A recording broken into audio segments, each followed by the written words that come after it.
Baiklah, Assalamualaikum warahmatullahi wabarakatuh.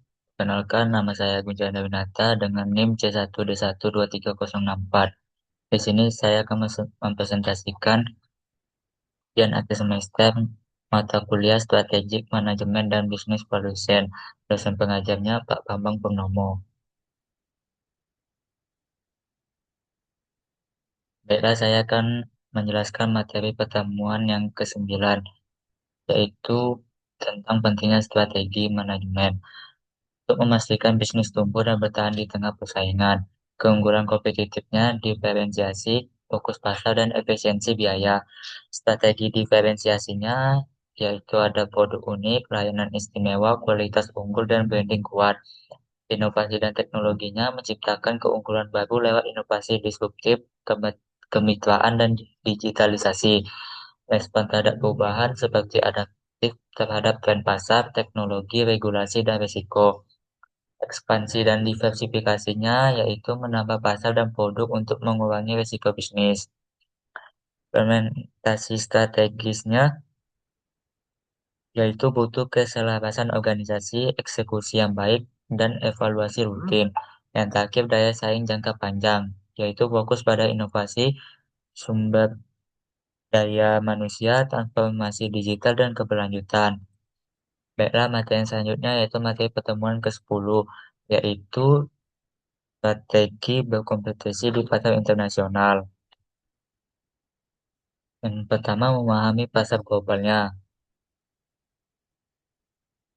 Yang pertama adalah lakukan riset tren, budaya, regulasi, dan analisis pesaing. Yang kedua, segmentasi pasar sesuai kebutuhan lokal. Selanjutnya, strategi masuk pasar internasional, contohnya ekspor, lisensi, franchise, joint venture, pemilikan penuh, dan aliansi strategis. Yang kedua, pilih strategi sesuai risiko, tujuan, dan sumber daya.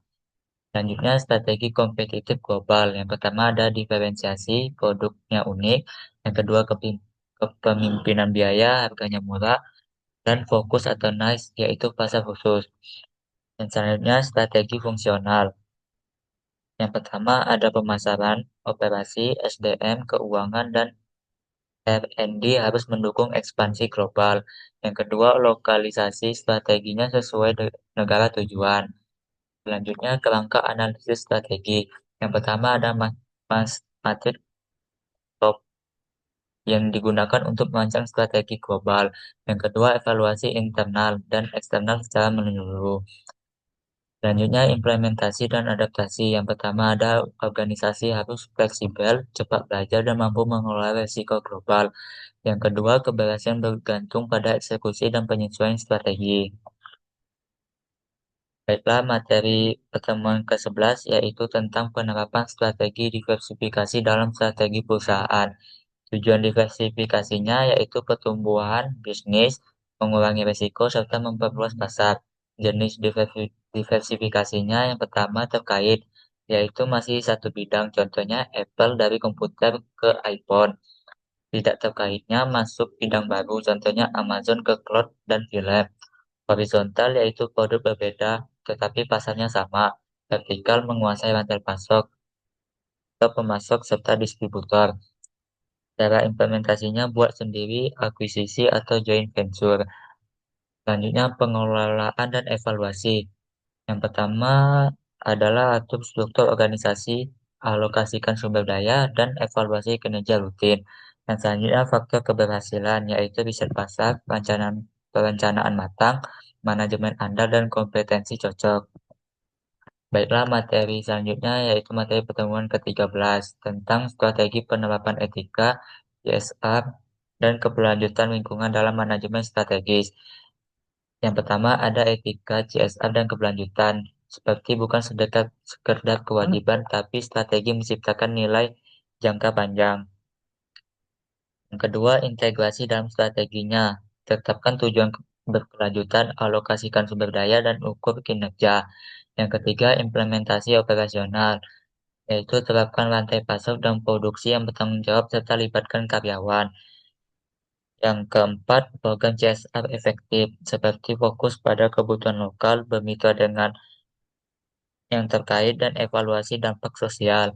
Yang kelima, keberlanjutan lingkungan, yaitu kurangi emisi, lakukan konservasi, dan terapkan prinsip ekonomi sirkular.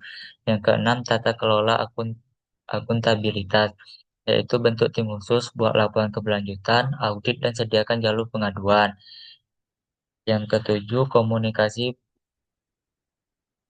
pemangku kepentingan, bangun dialog, konsultasi publik, dan edukasi tentang isu sosial serta lingkungan.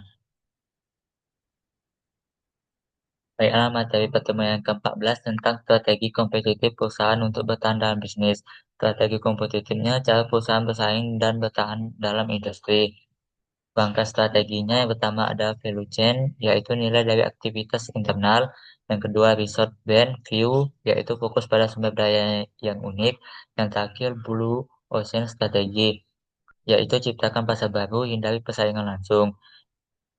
Materi yang selanjutnya, strategi Miles dan Snow. Defendernya stabil dan efisien. Prospektornya seperti inovatif dan agresif. Analismnya yaitu gabungan stabil dan inovatif.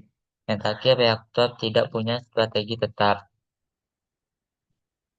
Yang selanjutnya, faktor penentu strategi, yaitu industri, sumber daya, pelanggan pesaing, serta lingkungan. Lalu, implementasi strategi, sesuaikan struktur, budaya, SDM, dan sistem agar strategi berjalan efektif. Baiklah, materi yang terakhir pertemuan 15 yaitu tentang valuasi bisnis dan manajemen strategik. Valuasi bisnisnya yaitu proses menentukan nilai ekonomi suatu perusahaan, penting untuk keputusan strategis. Manfaat valuasinya bisa digunakan untuk investasi, merger akuisisi, pendanaan, IPO, dan evaluasi strategi bisnis. Pendekatan valuasinya yang pertama ada pendapatan langsung ke DCF dan earnings atau revenue multiplier. Pasarnya kebandingkan perusahaan sejenis atau transaksi sebelumnya. Asetnya ke nilai aset Pepsi atau jika perusahaan dilikuidasi. Yang selanjutnya faktor penentu nilai perusahaan, yaitu kinerja keuangan, prospek pertumbuhan, kondisi pasar, manajemen model bisnis, dan reputasi merek. Kesimpulannya, valuasi ini adalah alat penting untuk strategi bisnis jangka panjang dan pengambilan keputusan. Baiklah, sekian presentasi dari saya. Saya ucapkan terima kasih. Wassalamualaikum warahmatullahi wabarakatuh.